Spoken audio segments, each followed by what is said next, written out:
রাজনৈতিক দলের পক্ষ থেকে আজকে এখানে উপস্থিত হয়েছি আমাদের একটি যৌথ উদ্যোগ ঘোষণার জন্য। এবং দীর্ঘদিন ধরেই আমরা এই একটা ঐক্য প্রক্রিয়ার ভিতরে ছিলাম। আমরা চেষ্টা করতেছিলাম যে 24-এর গণ অভ্যুত্থানের পরে যে পরিবর্তনের আকাঙ্ক্ষাটা বাংলাদেশে তৈরি হয়েছিল, মানুষের মধ্যে তৈরি হয়েছিল, এবং যেখান থেকে দাবি উঠেছিল নতুন বাংলাদেশের এবং সংস্কারের, কিন্তু আমরা ঐক্যমত কমিশনের পুরো প্রক্রিয়ায় এবং গত প্রায় দেড় বছরে আমরা কিন্তু তার সম্পূর্ণ বাস্তবায়ন করতে পারি নাই। আমাদের সেক্ষেত্রে অনেক জায়গায় হতাশা রয়েছে। আমরা দেখেছি ঐক্যমত কমিশনে প্রত্যক্ষ এবং পরোক্ষভাবে নানান শক্তি নানাভাবে সংস্কারের বিরোধিতা করেছে এবং বাধাগ্রস্ত করার চেষ্টা করেছে। কিন্তু আমরা যারা সংস্কারের পক্ষে, পরিবর্তনের পক্ষে এবং গণ অভ্যুত্থানকে সফল করার জন্য, তার আকাঙ্ক্ষাগুলোকে সফল করার জন্যই আন্তরিকভাবে কাজ করে এসেছে। এখন আমরা যারা আন্তরিকভাবে চাই, আমরা সেই রাজনৈতিক শক্তিগুলো ঐক্যবদ্ধ আজকে হয়েছি। আমাদের এই ঐক্য প্রক্রিয়া আজকে শুরু হয়েছে এবং এটা চলমান থাকবে। আমরা বাংলাদেশের মানুষকে আমরা আহ্বান করছি, বার্তা দিচ্ছি, যারা গণ অভ্যুত্থানের পক্ষে, সংস্কারের পক্ষের শক্তিগুলো আমরা ঐক্যবদ্ধ হচ্ছি।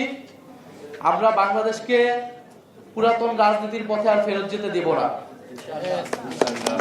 আমাদের একটা কমিটমেন্ট ছিল 5ই আগস্টের পরের বাংলাদেশ এবং আগের বাংলাদেশ এক হবে না। আমরা নানা আলামত দেখছি যে বাংলাদেশ হয়তো আগের মতোই হয়ে যাবে।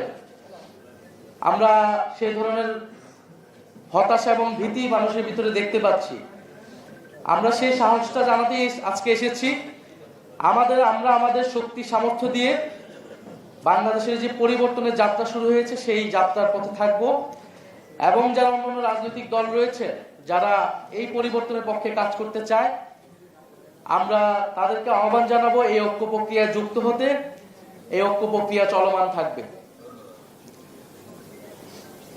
আমরা 3টি রাজনৈতিক সংগঠন সংস্কারকে সামনে রেখে, বাংলাদেশের জাতীয় মর্যাদা এবং অর্থনৈতিক মুক্তির প্রশ্নকে সামনে রেখে আমরা ঐক্যবদ্ধ হয়েছি। আমাদের এই যৌথ প্রক্রিয়া বা এই প্রক্রিয়াকে আমরা নাম দিয়েছি গণতান্ত্রিক সংস্কার জোট।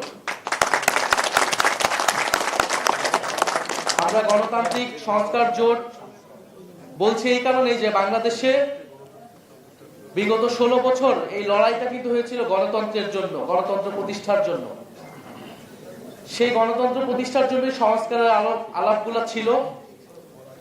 ফলে নির্বাচন কেবল ক্ষমতার পরিবর্তনের জন্য হবে না। এই নির্বাচনটাকে আমরা রাজনৈতিক নির্বাচনে পরিণত করতে চাই দেশ বদলের জন্য, সংস্কার প্রক্রিয়া বাস্তবায়নের জন্য এবং আমাদের অর্থনৈতিক মুক্তির যাত্রাকে অব্যাহত রাখার জন্য আমরা এই নির্বাচনে অংশগ্রহণ করতে চাই এবং আমরা সেটা ঐক্যবদ্ধভাবে অংশগ্রহণ করব নির্বাচনে।